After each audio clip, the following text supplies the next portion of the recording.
Bu analizlər bütün hamilə qadınlara aiddir. Mütləq şəkildə bu müalicə olunmalıdır.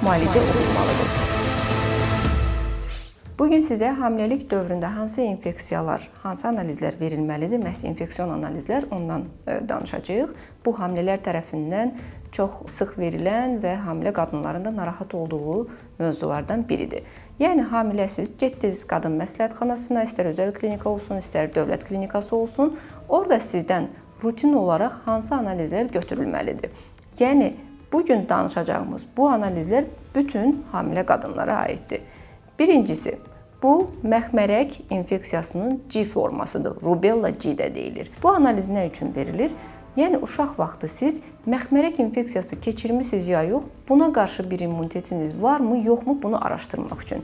Və əgər C formanız negativ çıxırsa, yəni siz məxmərək infeksiyasını hamiləlik dövrünə qədər keçirməmisinizsə, o zaman 2-ci, 3-cü trimestrlərdə, yəni irəli trimestrlərdə bu infeksiyanın dinamik müşahidəsi yenə də təkrarən aparılmalıdır.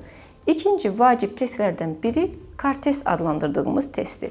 Bu test HIV, hepatit C, B, sifilis kimi infeksiyalarınızın olub-olmadığını araşdıran bir testdir. Üçüncü vacib testlərdən biri erkən həftələrdə, yəni təxminən 10-12 həftələr aralığında verilməli olan sidik kultivasiya və yaxud da sidiyin əkilməsi analizidir. Bu analizdə hamilənin bədənində hər hansı bir gizli infeksiya daşıyıcılığı olub-olmadığını bildirir və əgər sidikdə bakteriuriya aşkarlanarsa, mütləq şəkildə bu müalicə olunmalıdır. Simptom verib-verməməsindən asılı olmayaraq. Və dördüncü, verilməli olan vacib analizlər sırasında gəlir vaginal yaxma və vaginal kultivasiya analizləri. Bunlar hər ikisi vaginal bölgədən götürülür, vaginal selikdən götürülür, lakin fərqli analizlərdir.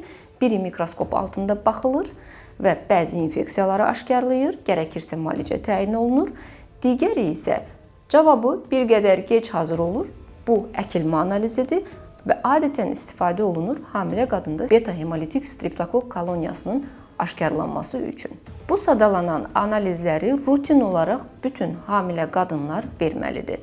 Yəni riskli hamiləlikdir, 3-cüdür, 4-cüdür, fərqi yoxdur. Sayından, riskindən və s. asılı olmayaraq bütün hamilə qadınların qadın məsləhətxanasına və yaxud da hər hansı bir özəl klinikaya qeydiyyata durarkən verməli olduğu analizlərdir. Qalan digər infeksiyalar artıq bu hamilənin şikayətindən asılı olaraq tələb oluna bilər. Yəni bir hamilə qadına biz durub başdan ayağa bütün infeksiyaları yoxlaya bilmərik. Minlərlə infeksiya növü var. Onun hamısını hamilə qadına təyin etmək olmaz ki.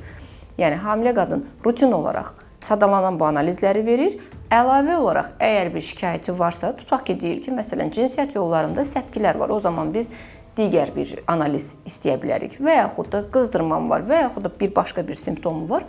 Ona uyğun olaraq digər infeksion analizlər də təyin oluna bilər. Yəni rutin olaraq hamısını başdan ayağa yoxlamaq lazımdır deyə bir qayda yoxdur. Və dəyərli qadınlarımız, dəyərli hamilə xanımlar, bu cür suallarınızı bizə ünvanlayın və kanalımıza da abunə olmağı unutmayın ki, biz bu mövzuları sizə təqdim edərkən cavabları eşidəsiz, maraqlı məlumatları daim bizdən öyrənəsiz.